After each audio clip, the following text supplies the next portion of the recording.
Hello, everybody, and welcome to the final regular season episode of the Lions Grid, Jeffrey. And we're here celebrating Yes, back-to-back crown them. NFC North Want champions, to crown baby. them? Crown they asses. We are the best in the NFC. Hail to the Kings. And I mean, honestly, Jeffrey, you couldn't have written a better script for the Lions in terms of outcome. Not only did they get the win against the rival Minnesota Vikings, it clinches the NFC North for them, as well as the number one seed in the NFC side of the playoff bracket. So all paths to the Super Bowl in the NFC go through Detroit. That's right. And we get a nice week off. Get to A see a nice week to get competition kind of do healthier. their thing out there. Get some tape on them. Yep. And it's just, I mean, everything went according to plan. Now, I think the great news is that the team is definitely still focused on that ultimate goal of the Super Bowl, but so far they just continue to check off those stepping stones they need to making that dream a reality. Yeah. I mean, it was pretty shocking, Jeffrey. I think coming into that game, it wasn't surprising to see a lot of the NFL media from around the nation choosing the Vikings to actually get the win, considering the injuries and again the play we saw from the Lions defense against San Francisco the previous week certainly had both me and you nervous here. But Aaron Glenn, Dan Campbell, they sort of had a master class here. Yeah. Came in with a plan and took care of business. They did. They absolutely did. And the defense was the biggest surprise to me. Having Anzalone back was one incredible. The one-armed guy out there. But they came to play. They did their job in the red zone. The intensity is credible. I mean, held them under 10 points. I didn't expect that. I thought this was going to be a shootout. Yeah, Amik Robertson did a great job lining up with Justin Jefferson in this game. At times, I think the Vikings defense definitely gave Jared Goff and the offense some issues. It's rare you see somebody give Penei Sewell a difficult time, but this wasn't by far. We've seen some pretty flawless games out of Penei Sewell, but Alex Van Ginkel, there was certainly a bit of a problem. So the offense did struggle, except for Mr. Jahmyr Gibbs, who led the way there offensively for the Lions. And look at him; he's so fresh because he doesn't get 100% usage. That's so good. Ready to go there. All of these little decisions. I mean, not that it's a little decision to split your backfield 50-50, but all of these plays, the strategic ways that they are managing the team and trying to get the most out of players just on a weekly basis, get the most out of the guys you can have. It's paying dividends. Most certainly. And they also did a very good job of making Sam Darnold look like Big Z. Sorry, I was watching that sack. look like post Renaissance Sam Darnold in this game, or sorry, pre-Renaissance Sam Darnold in this game. Yeah, he was seeing some ghosts. Yeah, no quarterback likes to be hit. I mean, no one likes to be hit. It's fun to hit somebody, but it's not fun to be the guy getting hit. And Sam Darnold did not look comfortable back in there.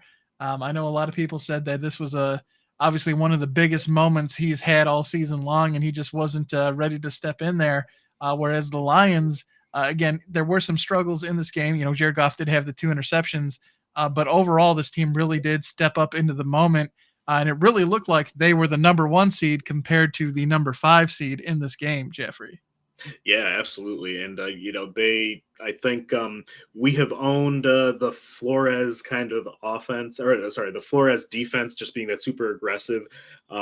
Jared Goff has, historically not been good under pressure except this year. And that kind of just continued today, but they have a pretty good defense. They're very feisty. I think they're one of the better defenses we've even played this year. After just kind of watching it and just seeing some of their guys like Van Ginkel kind of go to town. Although, because we won and Anzalone had such a great game, I don't know, could he be just the diet Anzalone at this point? Nice that long flowing locks and that beautiful hair, but yeah, it is incredible. Yeah, and I'm not sure I don't remember there ever being a story about Anzalone and Hawkinson having beef when they shared the field together as Lions, but definitely Anzalone seemed pretty locked into that job. He did. Obviously did not contribute to any sort of Viking victory. And I'm speaking of locked in, you had mentioned this earlier, but Amik Robertson, he had mentioned that during the week, Campbell and Glenn came to him and be like, we're giving you Justin Jefferson as the main assignment. And he's like, oh yeah, I can do this because he's actually played against him many times. So it was good to see him just rise to the occasion and hold one of the best receivers here to only about 53 yards, I believe, right? 54 yards on 3 catches. Yep. So I know a lot of people, when we brought Amik Robertson in, we're expecting him to play, in the nickel position to be that guy. But of course, because of injuries, he's been forced to move to the outside here, and he definitely was a big factor in this victory here for the Lions. So it's interesting to see how you sort of have as fans and people on the outside of this organization looking in, you have sort of expectations for, how players are going to be utilized and how things are sort of going to go depth chart wise, but then to see how this team has adapted, again, large part because of a large amount of injuries, but just also how this coaching staff prepares for each opponent, seeing them play that like 4D chess there, Jeffrey, and knowing again, the relationship between Amik Robertson and Justin Jefferson and trusting him to go out there, again, for a guy who's sort of looked at as being a nickel corner and having him play on the outside against arguably one of this generation's best NFL receivers is pretty impressive. Yeah, it's impressive because any position with the word corner in it, and we've got plenty of those on the injured reserve, so we need these guys to step up. Yeah, and we did lose Terrion Arnold in this game. He did leave the game, but thankfully it doesn't seem like it's going to be a long-term injury. He does have it's a contusion, so he is day-to-day, so he may be back in time for the divisional game, which it's great that we do have the bye, so he does have an extra week to get healthy there. But Jeffrey, do you think the performance out of this Detroit Lions defense, we already knew that both Ben Johnson and Aaron Glenn were going to be getting some interviews here for some of these job openings. But do you think that this performance, this sort of masterclass against the Minnesota Vikings, do you think this was going to be the equivalent of like the Heisman moment for Aaron Glenn that gets him a head coaching job here in the offseason? No, because I think he was already pretty highly wanted with what he's been able to do. I think like the resume kind of speaks for himself. Being able to do what he did last year, even though on the numbers our defense was bad, we still won games. This year, right, we have so much turnover due to the injuries. Our defense is not necessarily a weakness of ours. Even, we've had some bad games for sure, but like, I mean, with people just kind of revolving door leaving is on IR, like what he's been able to do, how he's been able to coordinate it. I think he was shoo-in kind of no matter what happens tonight or when they played. I mean, that's pretty fair. He's definitely a guy that has been coming up quite a bit. But I do think this game in particular sort of really highlighted his sort of strategic ability and sort of knowing again that this is another team that finished with 14 wins on the season, being able to come in and have this type of performance against this caliber of opponent. Definitely a nice, it's nice to have on the resume. Doesn't hurt at all, Jeffrey. Oh yeah, absolutely. But it is interesting. I did hear some people, mention that, when you're looking at both Ben Johnson and Aaron Glenn as head coaching candidates, there is a perception that Aaron Glenn is the most similar to Dan Campbell in terms of his ability to establish culture and sort of have that sort of, obviously, we have had a rotating door on the defensive side of things, but regardless of who we've put out there, they have had that engine running, right? Like everybody is working to get towards the ball, to get towards the guy who's carrying it. Everybody is, putting in that effort on every down. And so the thought is, Aaron Glenn being a big part of that and that being a big part of the culture here with the Lions having that grit and that can't stop attitude. What are your thoughts there about if Aaron Glenn is the most like Dan Campbell and thus maybe more successful long term as a head coach over Ben Johnson. Yeah, I think we're seeing reports as far as and a lot of this is right, agents kind of letting out, leaking, and doing stuff from either side. But I've heard several times over the past couple weeks that a lot of people are like the knock against Ben Johnson is he's the least like Dan Campbell. Can he lead a locker room? Does he have that charisma kind of thing? I think Jason Palmer on a podcast had mentioned that Ben Johnson's that he's what one GM described him as like a mad scientist. He'd rather be behind closed doors, like making the play. And he's like, but when you're the head coach, you can't just focus on your one unit there. You've got the offense, you got the defense, you got management, you're dealing with the press all the time. The front office comes to you it's a totally different role. And I think Aaron Glenn, just kind of based on what I've seen and the perception of kind of what some folks talk about in the media, I think Aaron Glenn is more ready, I'd say. But again, this could be just fluff being thrown around by agents to kind of leverage some money on those contracts. Either that or maybe give us Detroit Lion fans false hope that maybe, just maybe, if we lose Aaron Glenn, we'll still have Ben Johnson at the end of everything, just to make us think there's a chance. But, I think, like I said, both of them have had quite a few interviews here because, we'll take a look here and grind the grid to go through week 18. And then we'll take a look at where things landed with our hot butts segment. There are quite a few job openings, Jeffrey. It wasn't as bad as it could have been. I think there were definitely some other teams there, specifically in the AFC South, that could have made some coaching changes and ultimately decided to give their coaching staff another year at the helm. But it's going to suck when we do eventually have to replace both of these coaches. But the good news is, Jeffrey, we have them now. We're looking good. We have the number 1 seed. We have that extra week to get healthy. And I, for one, am pretty excited for this postseason run here with the Lions. Yeah, and it goes to Detroit. It's going to be a great atmosphere every single game. The one game I went to, I've only been to one Detroit Lions game in my life. It was last year when we played the Falcons. So really early in the year, I think game 3, maybe game 2 or 3, somewhere around there. And it was popping off way before even the coin flip going on. So, and we see it on TV, especially in our first win, beating Matthew Stafford there.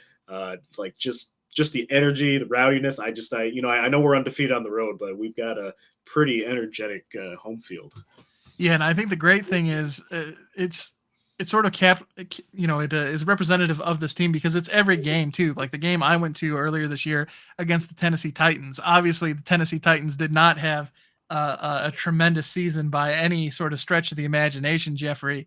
But that atmosphere was electric for that game against a struggling Tennessee Titans team. Oh yeah, and the team itself was definitely out there going full tilt against an opponent that they were certainly outclassed. So I think it's just a hallmark of this Dan Campbell team, right? Like they're going to come out there every day they have a game, regardless of who the opponent is. And they're going to come out there, regardless of where they're at, and they're going to come out there and they're going to give you their best shot. They're going to try and take those kneecaps, and they're going to do everything in their power to leave that field with a W. So I feel very good about the Lions heading into this playoff run. I can only hope that my father will join us in future Lions Grid episodes and continue to pick against the Lions because so far there's been one consistent. He picks against the Lions, and then they come out there and don't disappoint. So hopefully we can keep that.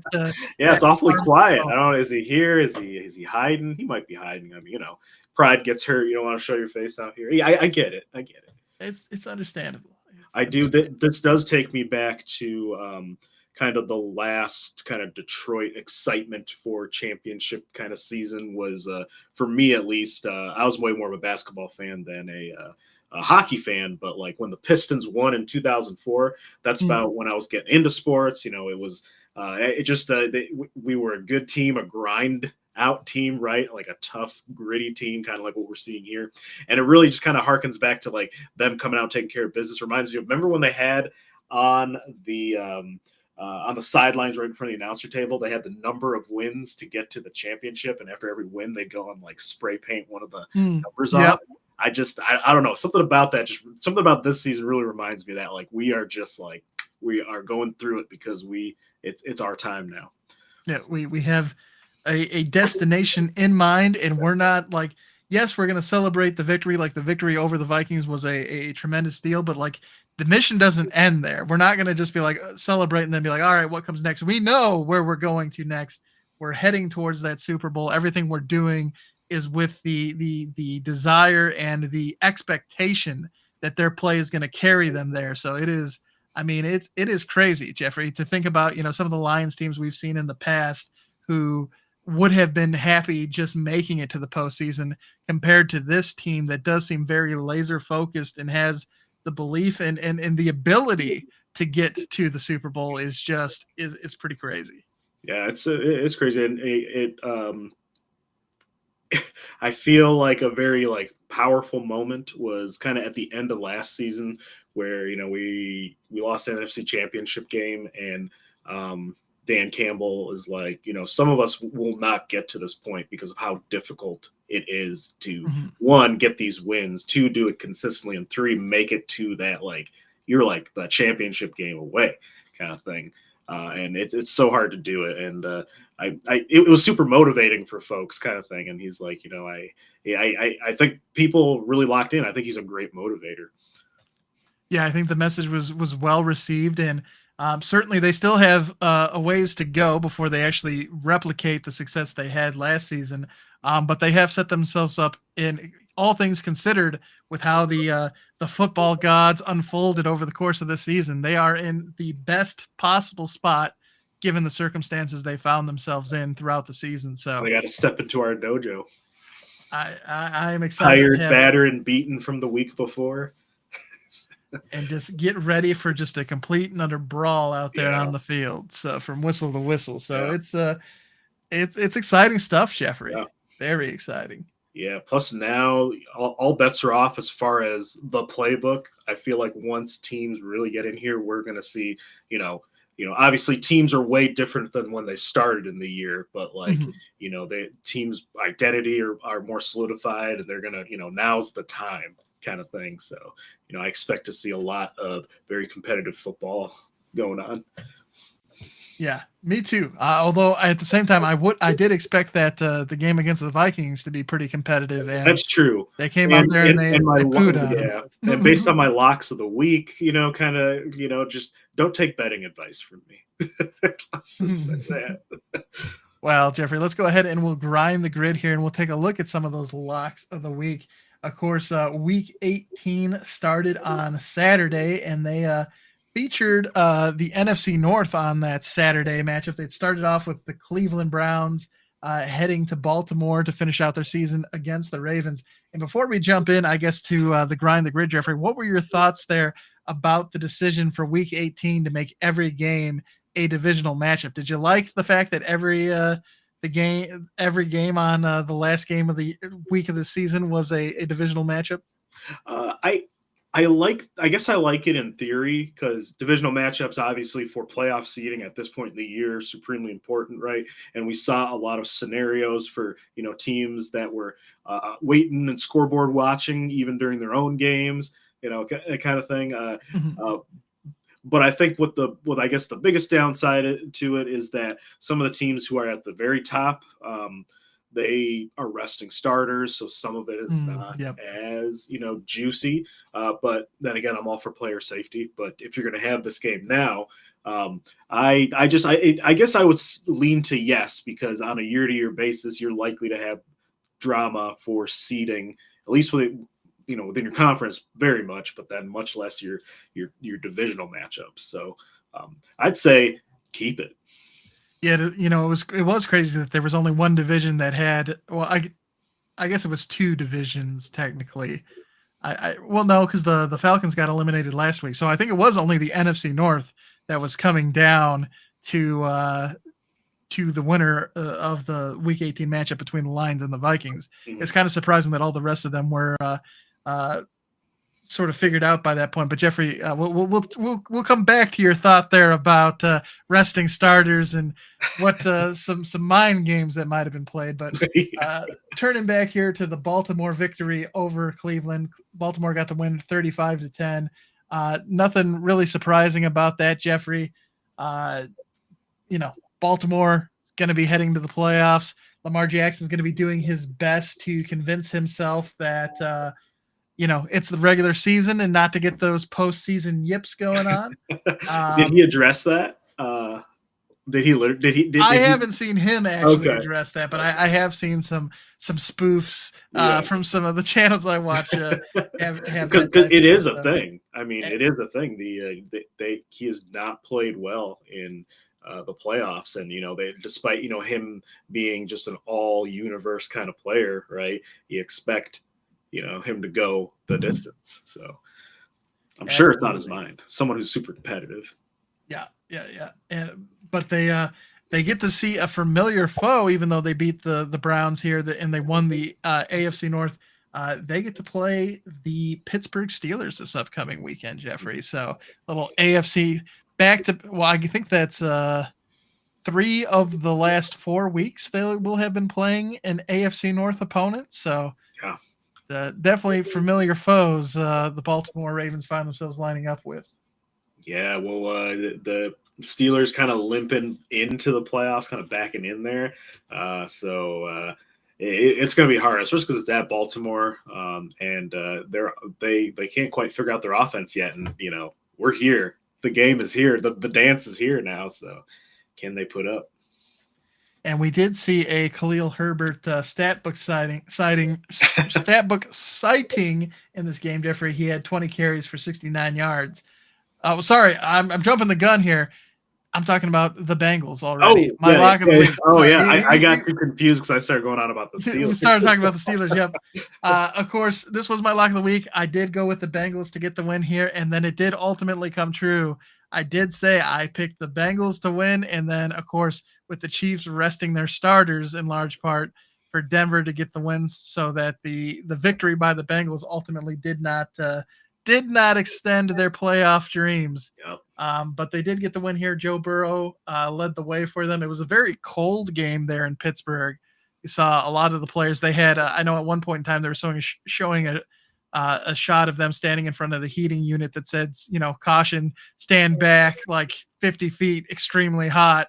And they're just right next to it because it's that cold out there. Jerseys burning off of them. Like, oh, this is so good. Just trying to get some relief out there. But Joe Burrow led the way. He, it being a cold day, it wasn't his greatest statistical game of the season. He went for 277, a touchdown and an interception. Ja'Marr Chase did wrap up the Triple Crown as part of his performance. He had 10 receptions for 96 yards and a tutty. And then, like I said, we finally saw Khalil Herbert make a blip on the radar there. He had 20 carries for 69 yards. But they gave it their best effort. They did what they needed to get into the playoffs, Jeffrey, but ultimately this is why you want to win games earlier in the season. So your destiny can be in your own hands. Cause sometimes, when you lose the ability to control your own fate, it doesn't matter if you get the win. Sometimes you find your postseason starting early. Yeah, absolutely. And, I think it's incredible. One thing I'll say, the coldest, despite the weather, the coldest thing in there is the ice in Joe Burrow's veins. Because, I mean, the season he put together and in kind of the losing effort is just, and the fact that they were almost in the playoffs, they had to have a couple things kind of go their way. But, like, the fact that they were almost there despite everything. And you have that Triple Crown winner. And you have a potential defensive player of the year candidate on their defensive line with Hendrickson. So it's like he had 17 and a half sacks this year. I think he led the league in sacks. But yeah, and to be in this situation, despite having all of these clear statistical, like historical seasons. So yeah, it's no surprise that their defensive coordinator, though, Lou Anarumo, was let go this week. Yeah, Zach Taylor ultimately safe, but there were some casualties along the coaching staff due to the unfortunate result of the season. So, Yeah, Uh, speaking of that, like, Khalil Herbert kinda sighting, I think one of the biggest things that really kinda set them up for this is they were never all year able to establish any kind of run game. Like, it was all Joey B and spreading it out, like, it's, defense, obviously, their defense was ass, but, that it just, there were so many things just not working and not in harmony over there.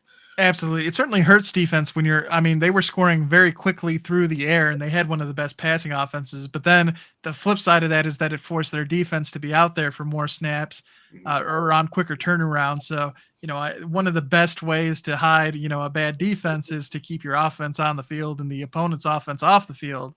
And the Bengals would score rapidly. So that defense found themselves back out there rather quickly. So there was kind of no hiding for them. Um, but yeah, unfortunate for the Bengals, and hopefully, I mean, the Steelers have like we mentioned, they have a tough opponent here and a familiar one in the Ravens. But as you mentioned, going in after a couple of losses here, the Steelers are. So it'll be interesting to see if they can turn things around or if they're going to be uh, it's definitely impressive the amount of winning seasons the Steelers have had with Mike Tomlin as their head coach. But they're heading into the playoffs with a 4-game losing streak. Jeffrey uh, easily could get bounced here in the first round. So while it's a winning season, you're making it to the playoffs. Ultimately, the end result is if it's getting bounced in the wild card round of the playoffs. I don't expect the Raiders to make the Steelers to make a move from Mike Tomlin by any means. But there's got to be something they can do to get over the hump to help them take advantage of this great window they've had. Because as impressive as it has been, it can't last forever, Jeffrey. There's no way they can keep just having winning season after winning season. Yeah, I think his voodoo magic only works in the regular season, right? I mean, he does have that one Super Bowl under his belt, but that was a while ago, and he had a way different looking offense at that point. This offense it's just very inconsistent. Some, I guess, there's some rumbling of like, why not go back to Fields to like generate it? I don't know if we need to go that far, but like, Mm-hmm. it's been an issue for the Steelers. I think just like the past several years is just not having a dynamic enough offense to be able to take care of business, right? I feel like every time I'm looking at a Steelers highlight, they got like 9 points and only 9 points. Like it's pretty crazy. Plus, I don't have their big play threat is a dude who like looks like an all-world player one play and then is swinging at randos on the sideline the other play. Like that's just not a recipe for success when you start to get the competition being a lot tighter. Yeah, absolutely.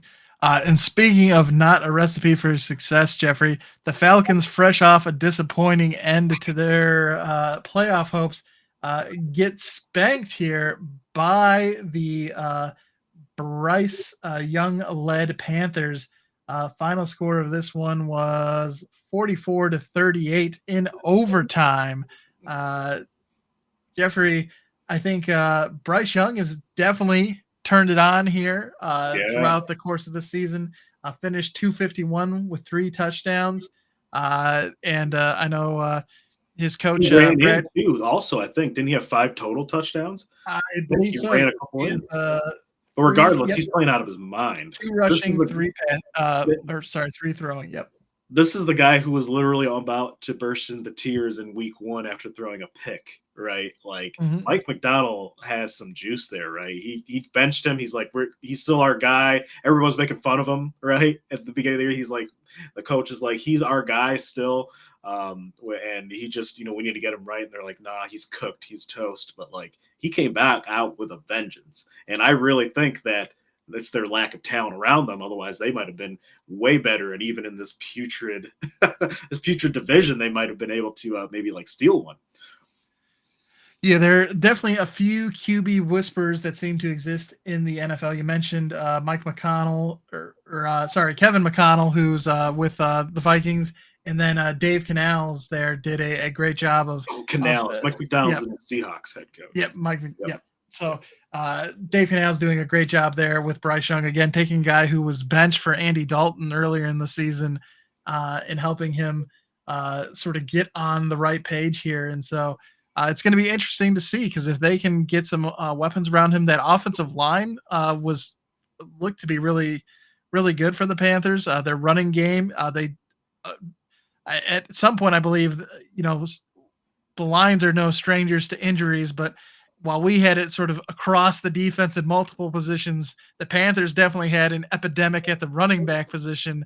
I think they finished with most of their running backs on injured reserve. So Chuba Hubbard sort of led the way there for most of the season, and then Miles Sanders here stepped up against the Falcons. But if they can get consistent running back play, I think this Panthers team could make some noise in the NFC South moving forward. Yeah, it's just too bad they don't have their pick for the for being this bad. So it'll be an uphill battle trying to get talent there for a little while. So they're going to have to work with what they can get. Absolutely. And then on the flip side of things, Jeffrey, Michael Penix Jr. and the Falcons, Bijan Robinson had himself a day. He ran for 170 yards and 2 touchdowns. Drake London had 10 receptions for 187 yards and 2 touchdowns. So you can definitely see some of the promise that sort of exists there with this offense. But ultimately, I think they'll do a little bit better when they have Young Ho Koo back from injury because Riley Patterson filling in for the injured kicker has been just awful, which certainly hurt them. Unfortunately, they had an opportunity to control their own destiny and sort of make it to the postseason. I think really surprised Tampa Bay because they did beat Tampa Bay twice this season. But here towards the last part of the season, even making the quarterback switch from Kirk Cousins to Penix Jr., it ultimately was not enough to extend their season. No, an interesting situation with the Falcons, and I think it makes the whole drafting Penix as high up as they did. It almost kind of looped around to making sense here with how bad Kirk Cousins has been. I know he's put him in, and they got some juice. Yeah, he's gonna take some time this offseason and see if he wants to keep playing or not, and it'll be interesting. I believe he has like a bonus that kicks in July or something like that. So the Falcons will probably look to move on from him before then. But it'll be interesting to see if Kirk Cousins comes back or if he calls it a career here.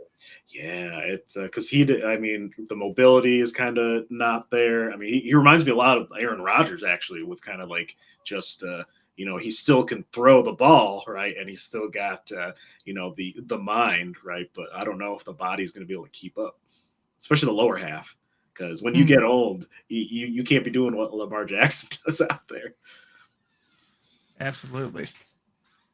All right, Jeffrey, why don't you talk to us here about the Texans and the Titans? Oh, yeah. So the Titans, they locked up that number 1 draft pick. So good for them. But the Texans were mostly in rest mode with kind of CJ Stroud. He threw 6 passes, called it good kind of thing. And then we got to see the Tanner McKee show. The Davis Mills show. Tanner McKee was another backup quarterback who had some play this week. But we also saw some of the return of Will Levis as well.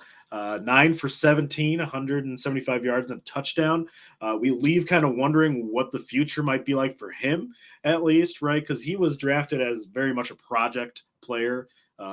Big dude, right? Kind of like Josh Allen, like big dude, big arm. Can you morph it into like an NFL quarterback? But when he's been out there, it's been a disaster so far. I love his Mayo commercials, though. Keep those coming, but man, make your money off of that. Could that be the solution, Jeffrey? We know that the New England Patriots have made a change and let Gerard Mayo go as their head coach. Is the key to unlocking Will Levis? Oh my God! Bringing in Gerard Mayo. The memes alone, you got to do it for that. Absolutely.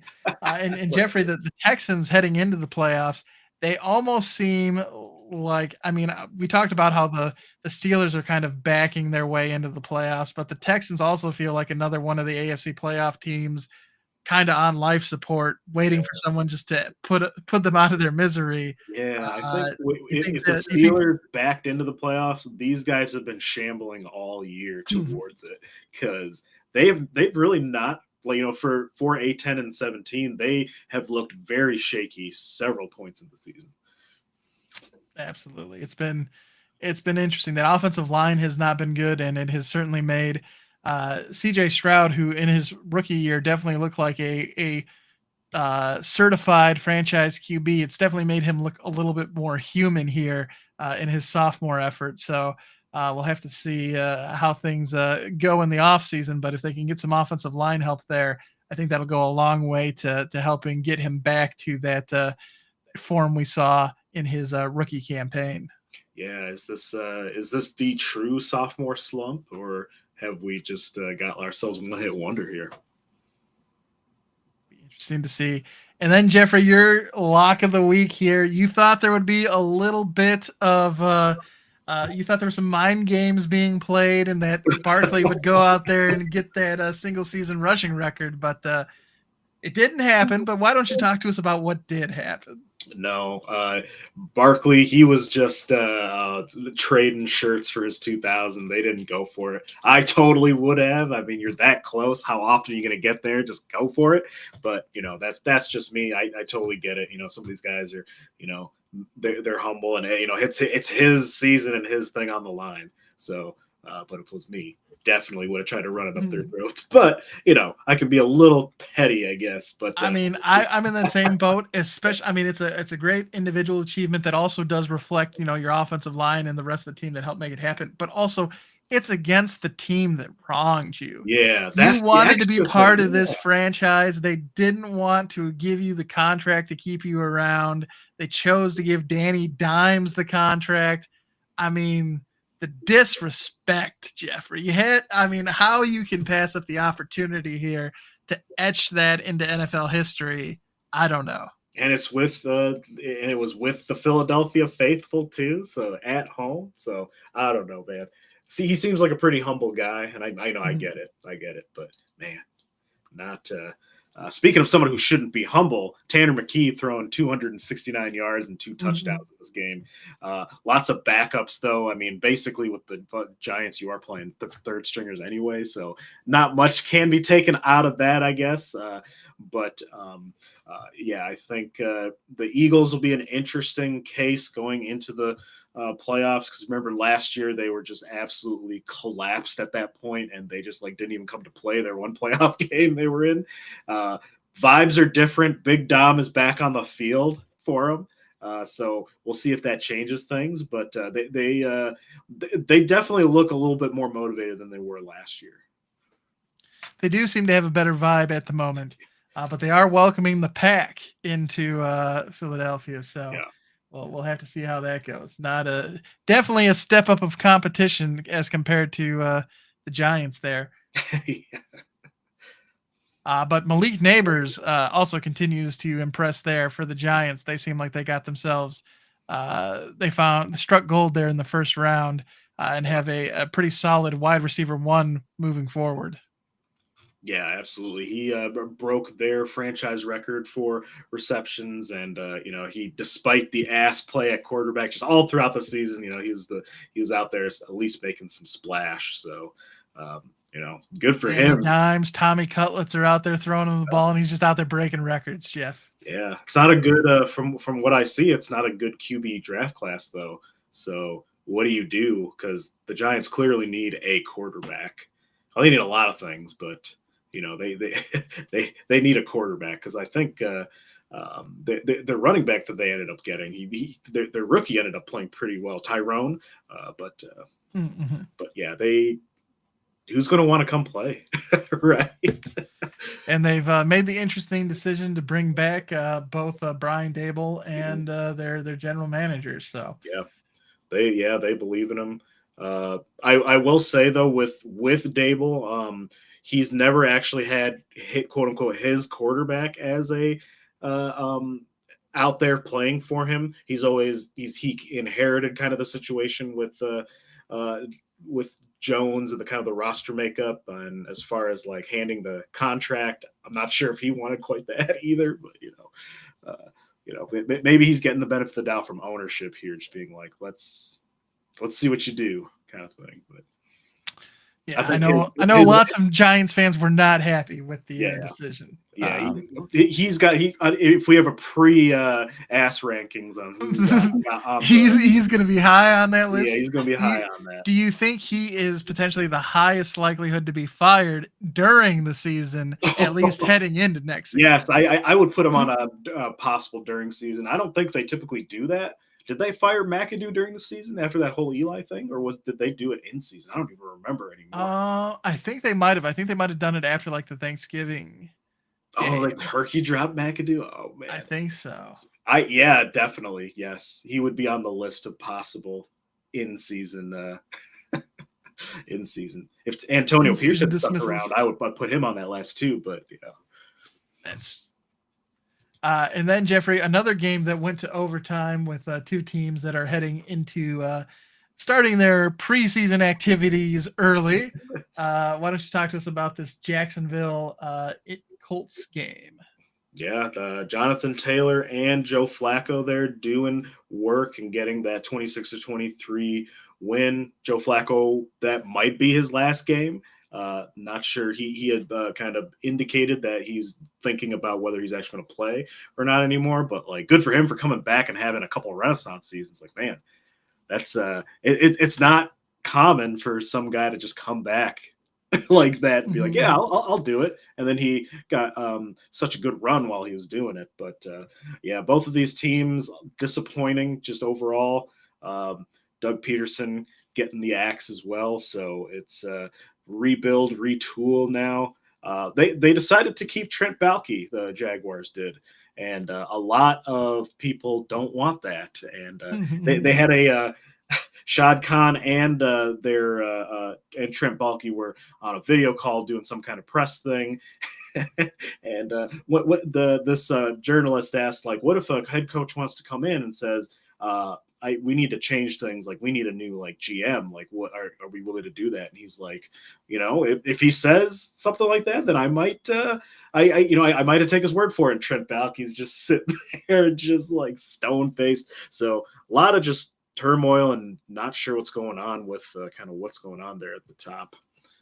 Yeah, it's kind of funny. You see that with some of those organizations. You have the rumors about Ryan Poles with the Bears trying to drive Ben Johnson away from the job because he's afraid Ben Johnson will want him removed as the GM. So it is kind of funny that some kingmaker coming in. Yeah, some of those coaching jobs where they're going to hire somebody because there are only 32 NFL head coaching positions, but they're those ones where if you were making a wish list of teams you could go take over, they're definitely towards the bottom.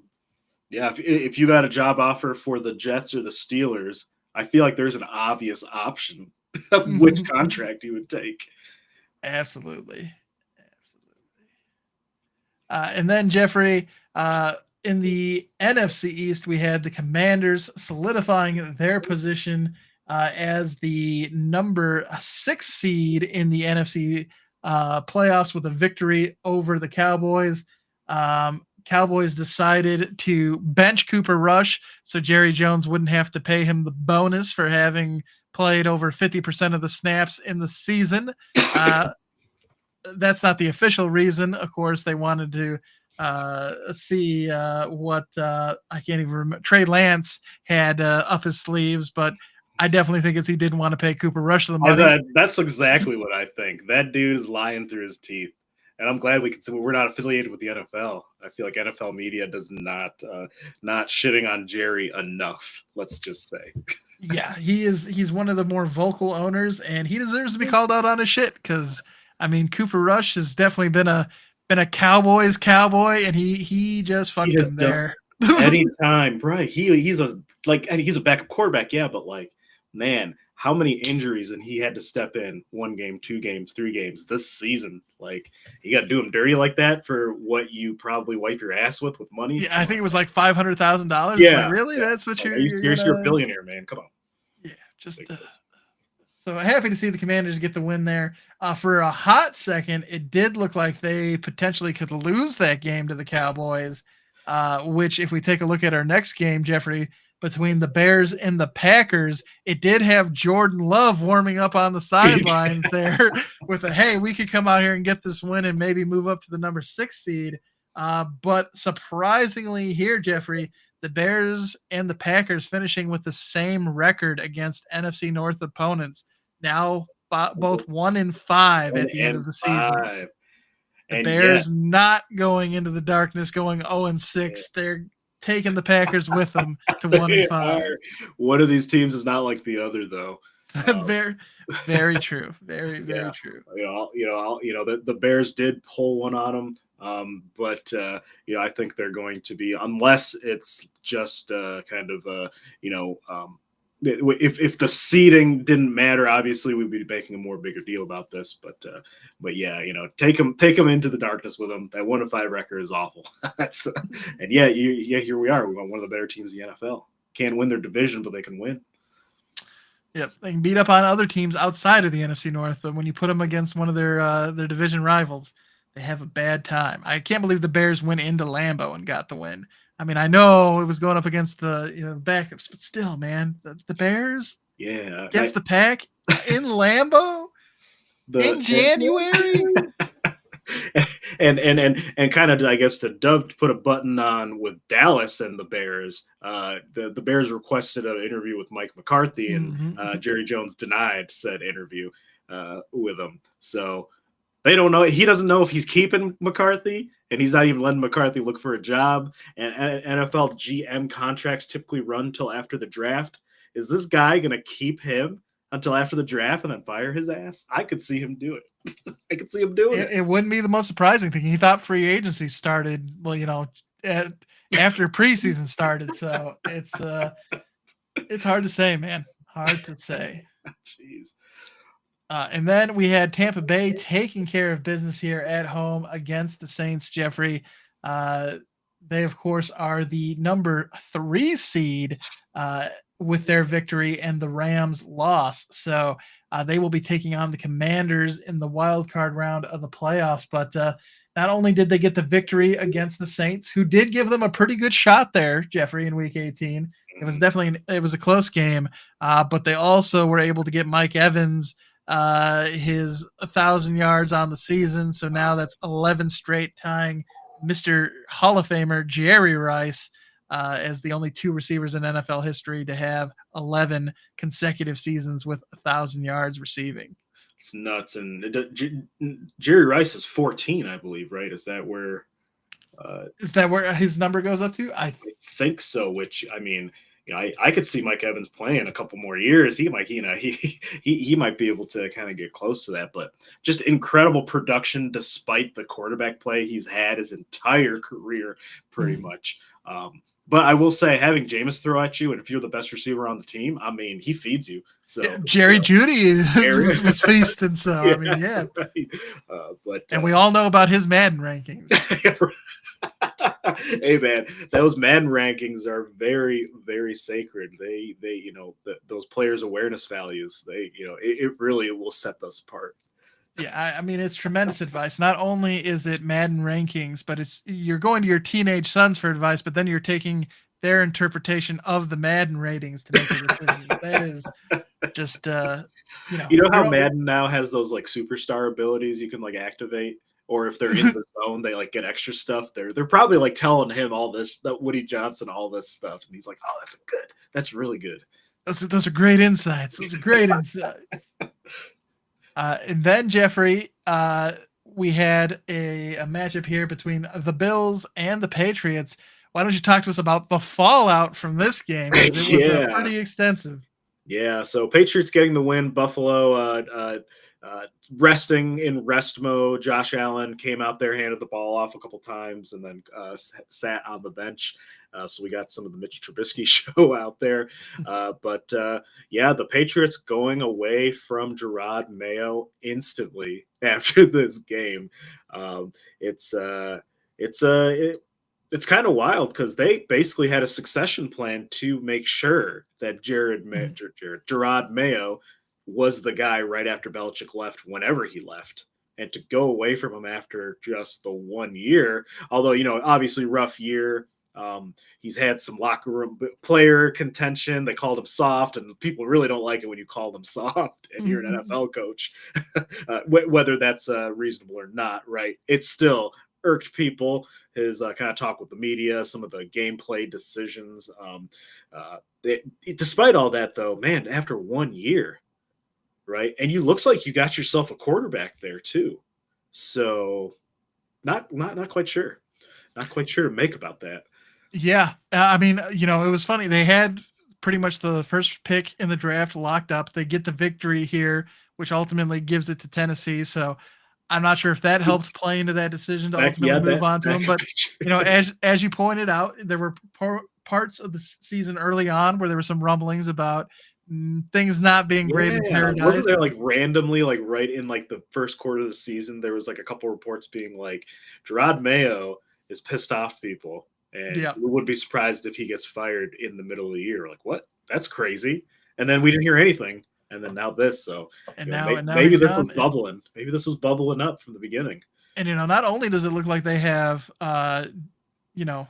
Drake May as a potential starting quarterback moving forward, but Joe Milton coming in there in this game, slung it out there he looked pretty good too. So he's definitely earned himself a good next paycheck with that one game. He's going to Matt Flynn somebody where, throw 5 touchdowns against us, and then he gets a huge contract and can't even make it to third string with the Seattle. Does he do that, or does he go and Kirk Cousins somebody where Drake May becomes Robert Griffin, and then he goes on to have himself a decent little bit of career there? That would be nuts. That would be nuts.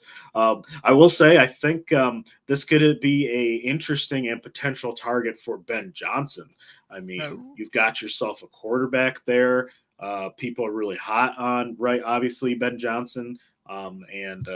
It's a chance to take over for the New England Patriots. So you got some dynasties there. So there's some juice there as far as if you wanted to take this job.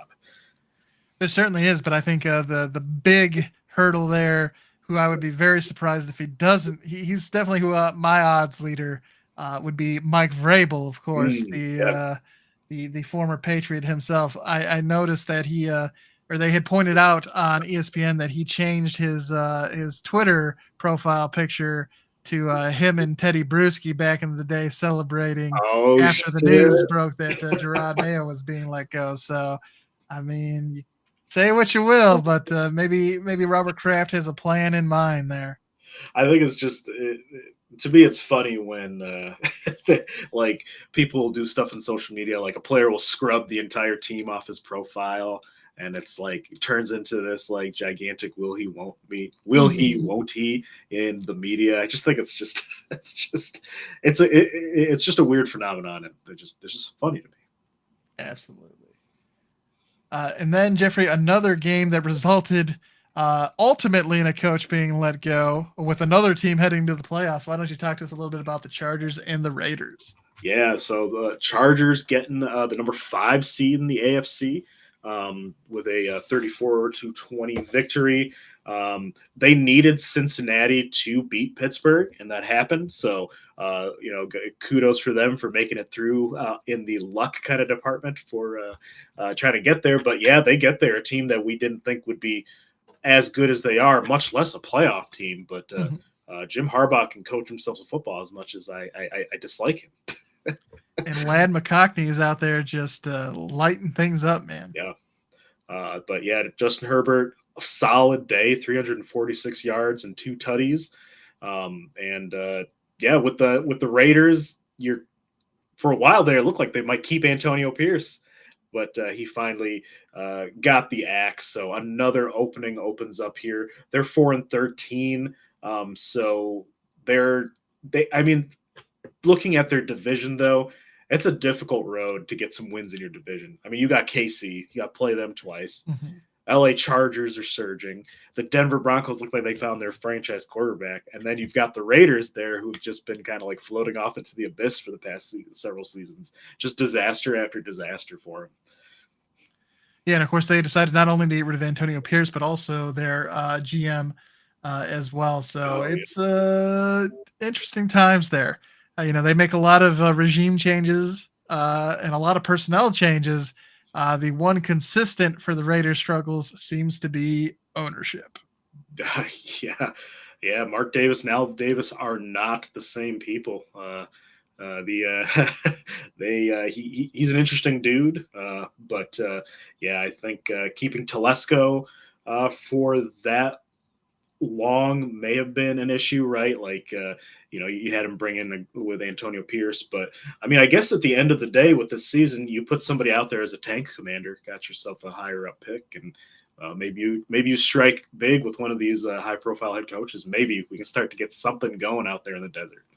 Well, I did see an interesting post. I don't know how much money they're going to have to give to their next head coaching candidate because they will be paying for 4 head coaches in the 2025 season. They're still paying John Gruden.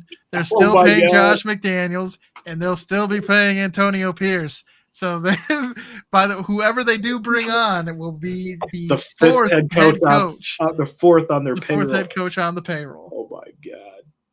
It's Hey, crazy. there's no better job in the entire world than a fired head coach. I would love to be a fired NFL head coach. Are you kidding me? Just sitting there. I went out there. I performed objectively bad at my job, and now I'm get to golf every day and have millions of dollars just like deposited to my account by a team who's also paying 5 other guys in my position.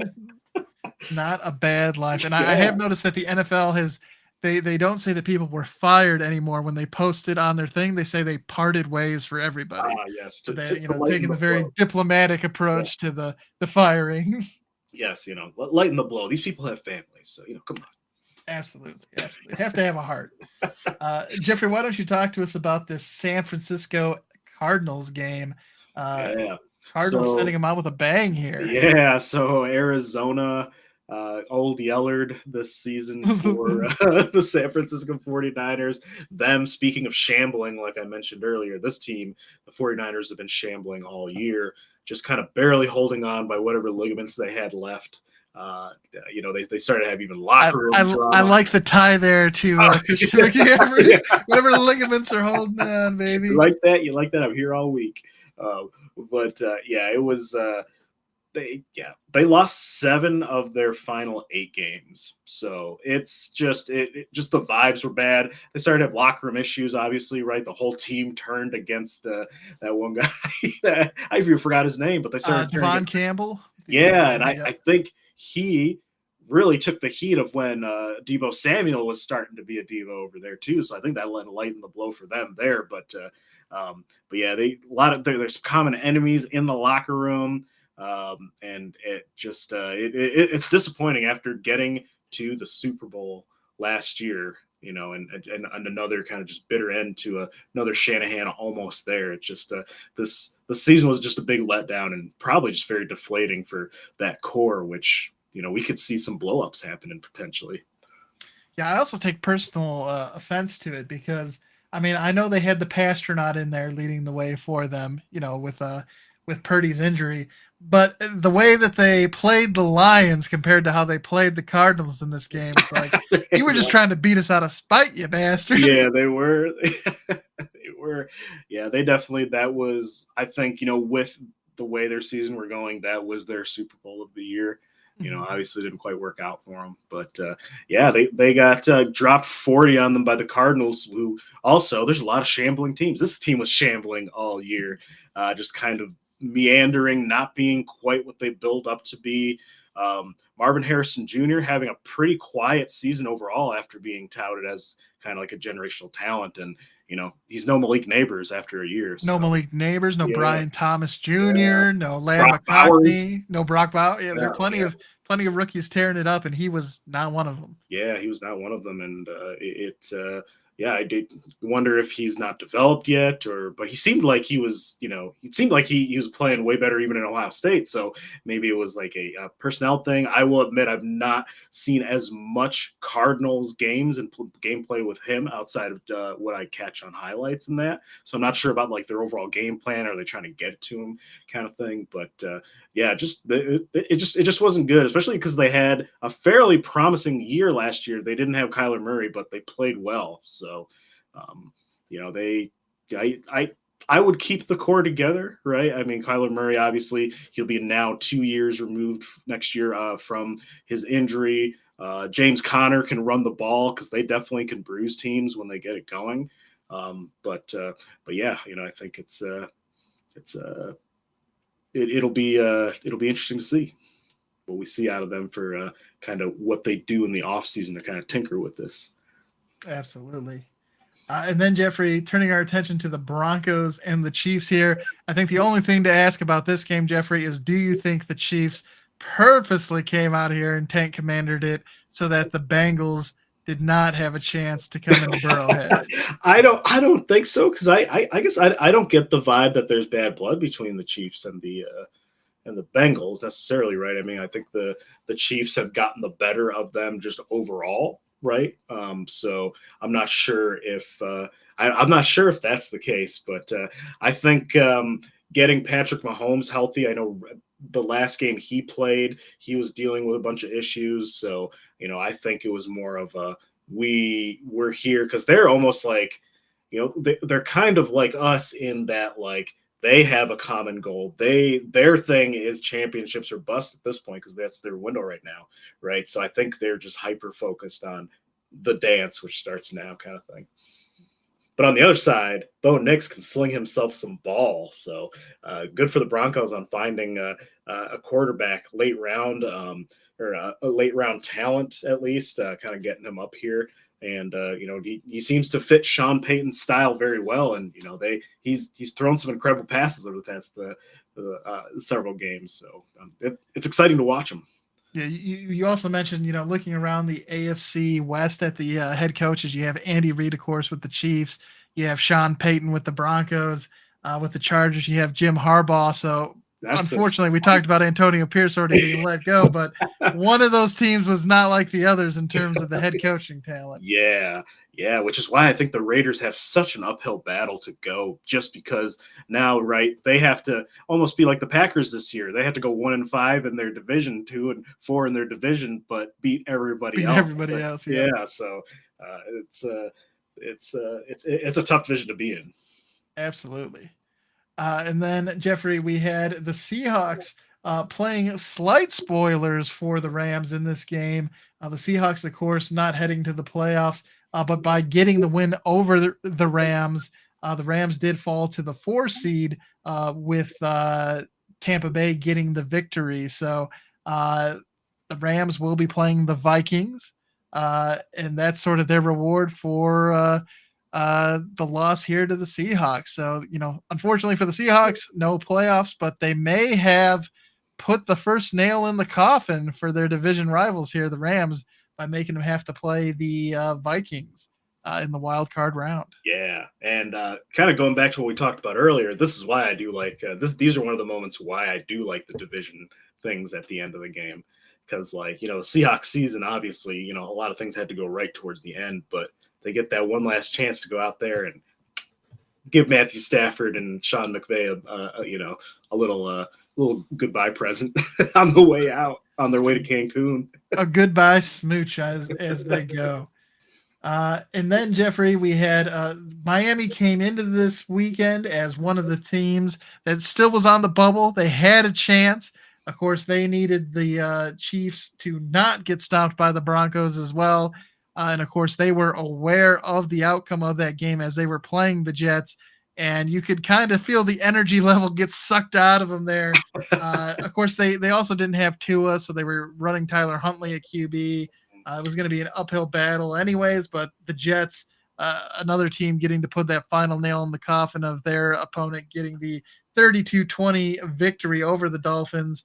And big news coming out of that game is Tyreek Hill saying he's done. He wants out of Miami. In fact, I think in the past few hours, they released some of the mic'd ups. They caught on mic. Basically, he quit on the team during the game. He's like, I'm done now. I've made my decision now. Now I'm going to Cancun now, and I'm not playing here now. It's the third quarter kind of thing. So he did change his Twitter profile. I'm not sure if it was his Twitter or his Instagram, talking about players earlier doing funny things on social media. he sent himself to that picture of Antonio Brown when he quit mid-game for the Jets a few You years know, back. yeah, that's actually kind of funny. You are the with that the way how that thing all ended, but I he when he was in the media, kind of making it known that he's done and he's out. He's like, look. I'm at the point in my career where I want some championships, and it's like, didn't you just leave the Chiefs like on the cusp of a championship? Couldn't So you have had 2 more to your name if you just stayed with the Chiefs? Yeah. yeah, right. So obviously it's a much different situation him coming into Miami than it is now, right? But just I think it's a bad look to quit on your team in the middle of that, in the middle of all that. I know principles and everything, but obviously I'm not a player, right? I've never played actual organized football outside of friends getting together and hitting each other for no reason, right? But I feel like that's just a big slap in the face to me. Absolutely. Right? I mean, like if you played you go out there, you play the game, I think, and you do what you have to do. But then afterwards, yeah, if after the game, after you gave gave it your all, and you want to say, hey, it was been fun. I did what I could, but deuces. I have a lot more respect for that than just mid game being like, you know what, this is I'm done. I mean, I definitely can understand how you can reach that point, but like at the same time, like you got to be able to fight through that. So yeah, I would I would finish my job for the day and be like, all right, guys, been doing a lot of thinking since 7:42 left in the second quarter. I'm out. I'm not playing football anymore. Who's that guy who retired in the middle of the game that past couple of years? You know what oh I'm talking yeah, about? he was the defensive back for it was like Vontae Ball, I want to say, Oh or yeah, something yeah, like yeah, that. yeah, The defensive back for yeah. he started with the Colts and then he was playing for the Bills when he actually did it, and he like hit somebody and then he was like, nope, I'm done. At half, he's like, I've retired. That's which, I mean, you got to do what you got to do, but damn. Yeah, at least in that instance, I think, he was, it was like because of what happened on the field, he was like, man, I can't do this anymore. I mean, you would think you'd sort of have a better feel of that before, like, there's that moment on the field, but, I Yeah. can, at least in that instance, yes, you are kind of like quitting on your team, but you're quitting on your team because you're just like, man, I'm a liability out here. I'm going to Yeah. put myself and the team at risk as opposed to just being like, man, these guys suck. I hate these guys. I want out. Right. Right. Yeah, absolutely. It's about the way you do it, right? Yeah. You either go It's out about what and why you do it. That of yeah. course that and Do how you you. go out by stripping in the end zone while the team's playing on the other side of the field, or do you, just say, guys, I'm out, goodbye, and just leave? Yeah. And then, of course, Jeffrey, the last game of Week 18, which we've already talked about, was the victory for the The Lions pinnacle. over the People were like, Vikings. this is the end we wanted to the season, an explosive showdown between the best teams where we went out there and we showed the world that we are better. We showed them who the kings of the North are. Yes. And if we flip to the next slide, oh no, it's not there. Okay, so we'll take a look at the fired guys, but certainly great to get the victory and secure things there for us. And then Jeffrey, we've talked about all these guys. There were a couple of mid-season ejections with Robert Saleh and Dennis Allen, Matt Eberflus. 3 more coaches joining their ranks. Each one of them has been featured at some point in time on our hot butts list. So no real surprise here, Jeffrey.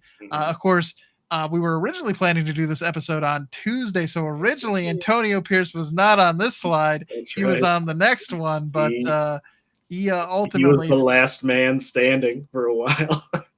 It is kind of surprising though, because if we do look at our safe list here, Jeffrey.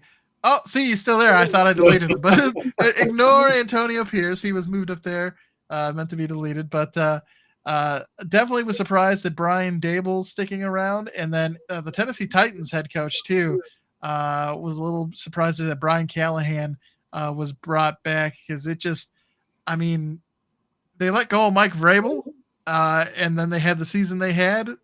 I mean, it is only his first season there as the head coach, but I don't know. It seemed like such a step backwards from there that I mean, I just don't really know what type of improvement they're going to see in year 2. But Hey, I mean, they make their own decisions, man. Yeah. They can have their hearts broken however they want to. Yeah, right. And then let's see. Okay, so Oh, I thought this was going to be the next slide a second uh, ago. but The this might be Kings of the the best North, slide. Jeffrey. A Oh slide that yeah, will crown us best team in the victory. NFL. Best team in the NFL, arguably all year. Kept Mhm. on trucking, kept on dominating, back to back. I will say so. I saw on the Kelsey Brothers podcast that uh, Jason was asking Travis if they purposely lost that game to the Broncos to knock out the Bengals, and then Travis made the declaration that they're not scared of anybody, and he said he'll take on the best teams from any division or any conference, send them his way in terms of the playoffs. So, I Jeffrey, we had talked about it at times throughout the course of the season, but that scenario in which we have a Kansas City Chiefs team looking to three-peat representing the AFC and a Detroit Lions team looking to get their first Super Bowl victory and being their first Super Bowl appearance, that reality becomes a little bit more plausible each and Yeah, every week here. yeah, absolutely. That'd be an interesting matchup. I actually wouldn't mind playing the Chiefs. I think we are better than them. I think we just with the way they've been winning, I don't think they can do that against us. I don't think Mhm. that they can. I don't think they can do that against us. I mean, we'll see. I think we're getting Monty back possibly, so he might definitely be Yep, back by then, he's supposed to be back from what I've seen for the which divisional is round. So incredible.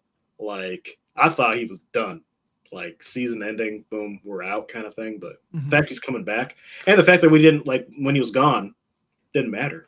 We just stepped up. Gibbs, Sonic did what he needed to do without Started Knuckles. channeling his inner Knuckles at Yeah, times, and Sam Laporta helping shove him through for some touchdowns. It's it's been impressive what the Lions team has done, and yeah, you always heard about with like the Patriots during their dynasty run about the next man up. I'm thankful. I'm definitely glad that the Lions haven't like tried to co-opt that and have just been doing it their own way. But while they're not like using that marketing or making those statements, it's very much that same feel of like they're finding ways with the guys they're bringing in and the belief in their system and the culture to get the victory. So it is impressive what they're doing. yeah, absolutely. We top categories. A lot of historic things happen for us stats wise, and a lot of it too is because we've never been this situation ever, really, right? So now's our time. A lot of our records are going to say 2025 on it, right? It's good. Might as well 2024 put and the cherry on the top with the first Super Bowl victory. oh my gosh, yeah, it'd be incredible. I think as far as teams I would least want to play, the Bills would be my top. The Bills would be my top. They're One the because I literally spookiest have seen opponent it. for you. Yeah, I first yeah the story from the pure narrative standpoint of two teams that are I guess woe-begotten. I don't like that because I'd rather have us just be there, just vibes wise. But and I've seen them beat us and with proof right before me this very season. So that's why I kind of give them the ooh, I'd rather not see them again kind of thing. But it I might not get that might not get that wish because they're pretty good. They certainly seem like maybe if anyone can beat the Chiefs in the AFC, it seems like they may be the favorites to do that. But Jeffrey, you spoke of a second ago about reaching heights and great performances and things like that. So that reminds me of what we'll do here to finish out today's episode. Our champs and our chumps here. And I'll let you go first for your champs, Jeffrey, because I have quite a few honorary names that I'm going to throw Oh, out, depending on who you throw out. So okay, heck yeah. I have to give it to because I had the same issue as you. A lot of people could get it. I was highly considering Alex Anzalone just with the juice he brought to it, but I got to give it to Jahmyr Gibbs. I mean, he was the strength of our offense. Our run game is always the engine, and he got to be the solo guy right this time around, and he absolutely destroyed it. He looks super fast. He looks super unweared and teared from the entire season, right? And he got it done, looking like Barry Sanders out there as far as just production. It's a great pick. And you mentioned one of the honorary guys there. They gave out 3 game balls at the end of the game, Jeffrey. One to Jahmyr Gibbs, one to Alex Anzalone, and of course the other player we got to name, Amik Robertson. Yes. All 3 of those guys were a big individual contributors to this win. And then just outside of the players, I think you got to shout out both Aaron Glenn for being able to put that defensive plan together, and then Dan Campbell. He's been the guy making the plans. I think a lot of people have throughout the years, and including this year, have been frustrated with his Dan Gamble persona that they claim. But everyone always thinks you're crazy when you're the first person to do something, Jeffrey. He's going against traditional practices and strategy where you play conservatively on 4th down. Because he has such a belief in this team, and it is paying dividends. They are winning games based off of those decisions and based off of that culture. So, certainly it's easy to second guess when things don't go your way. And thankfully for the Lions, a lot of those 4th down calls have been going our way this season.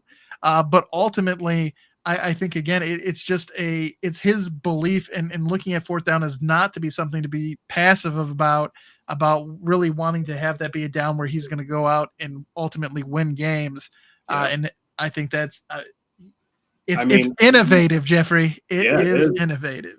Yeah, absolutely. And, the fact that we do it so much now, defense, to be honest, you saw even just in the Minnesota game, huge jumping off sides because we were just there on 4th down, and it's so expected. Right. Yep. It's just another thing you have to worry about. They don't expect us to go out there and just leave the offense out there to try and draw them outside. So right.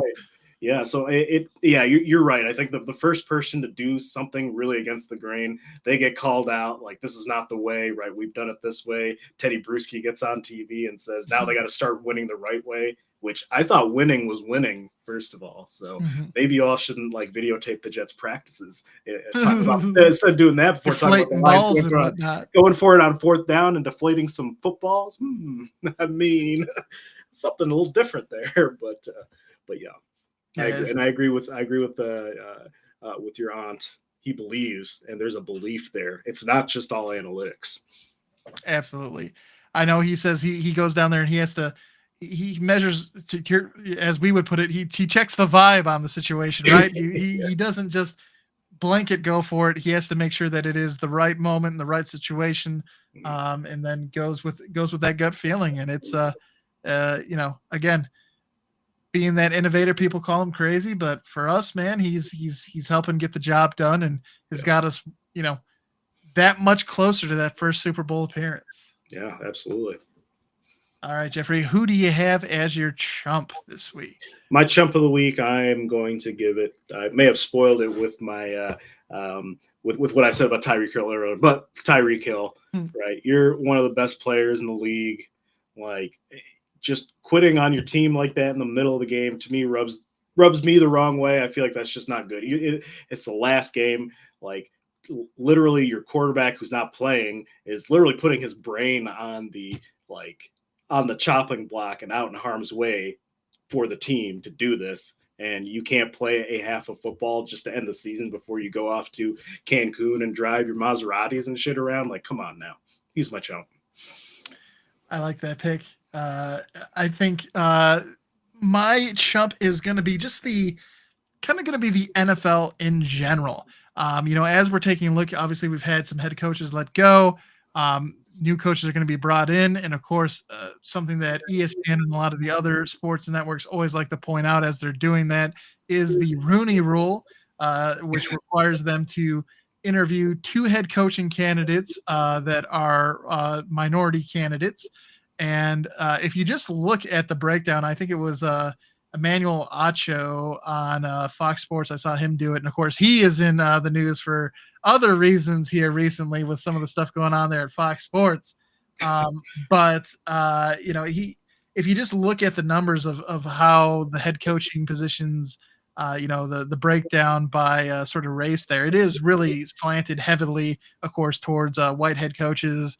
And then it almost feels like at times they just do the Rooney Rule stuff to just check the boxes so they don't get hit by it. And, obviously in other news recently, there's been the whole DEI programs and things like that. And, I understand that the trying to force legislation to make things happen can be detrimental, and it may not be the best approach to it, but there just has to be, I don't know what the solution is, Jeffrey, but there has to be a better path forward. I think there are definitely people from a number of backgrounds who can be successful as head coaches. And it is kind of painful to see at times that the NFL has the forced diversity that just results in a higher percentage of those coaches who are African American who get a coaching job getting let go after one season than compared to the percentage that happens for white head coaches. So, they get sort of brought in to just check the box, and then they get a year, and then they find themselves out of a position very rapidly. So, again, I don't know exactly what the answer is, and trying to like force a system in which people are getting a fair shake, it never seems to work because people are going to constantly complain. And we've seen plenty of it here recently in other areas too. So again, I think the NFL can just do better. You have a number of different players from a number of different backgrounds who help make this sport and this league great, so that after they've had their playing careers, I think there's definitely an opportunity for them, or there should be opportunities for them to be successful head coaches. And I'm definitely excited to see, hopefully, what Aaron Glenn can do as a head coach. Moving forward, he's, I think, one of the best candidates out there, especially with what he's done with this Lions defense. So, again, I don't think race should be like the top priority of what you're looking at when you're looking for a head coach. But at the same time, if you do just look at the data, there does seem to be some clear discrepancies or disadvantages in the NFL that I think they can do better on. So, again, I don't know what to tell Roger Goodell to do as the solution, but at the same time, Roger, you guys are paying a lot of people a lot of money to figure that type of stuff out. So do a better job at it. Yeah. Or pay me and I'll figure out a better way to do it. Yeah, right. Throw some money at me and for $10 million, I will find a solution. I don't have a solution now, but I will come up with a solution for $10 million. Yeah, no, well said. And I think, talent, should be agnostic of really anything, right? Obviously, if you're a bad person, menace to society, all real extremes aside, right? I mean, like, do you evaluate the talent just on the talent's basis, or are you also putting in any kind of biases into your processes? And I think it's a systemic issue, because I think there's a lot of people who do. Mm-hmm. And I think many people, especially in this country, don't want to admit that it is like that and it is as widespread. But it's a big deal. And, I think I agree with you. I don't like the whole forcing of it either, because it's like you're having all these sham interviews. You're wasting these guys' times, flying them out there. Now you're burning carbon too, like for no reason, like just flying these dudes out there just to be like, oh yeah, okay, well, we'll call you kind of thing.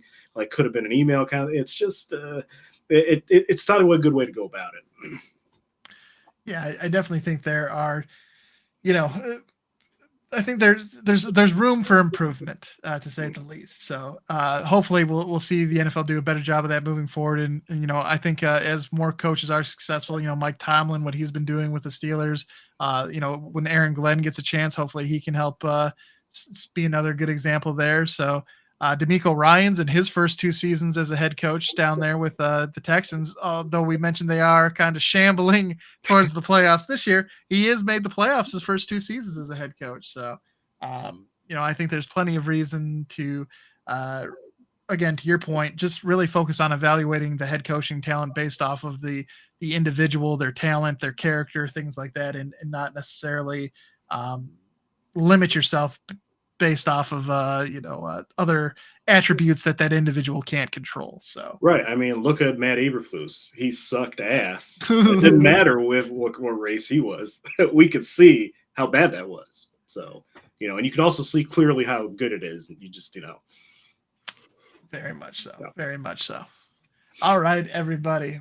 Well, with those last couple of thoughts there around our champs and chumps, we will be wrapping up today's episode. Want to thank everybody who stopped by and tuned in today. Of course, we're coming to you live on YouTube, Facebook, and Twitch. And Jeffrey, I know we still have our goal of reaching 100 subscribers. We're up to 78, so we have gone up one more since the last episode, Right. but still some work to do there. I think 22, if my math's correct.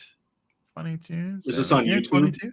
Yep, 22 will get us to 100 on YouTube. So if you haven't had a chance to subscribe yet and you want to head over to YouTube, it is definitely one of the best ways you can help the channel grow. So you can also ring the bell there if you want to be kept up to date when we are going live. Our schedule will probably be a little bit more fluid than it usually is just because we're heading into the playoffs. And of course, Jeffrey has started a brand new semester there of school. So as we're getting used to our new daily routines.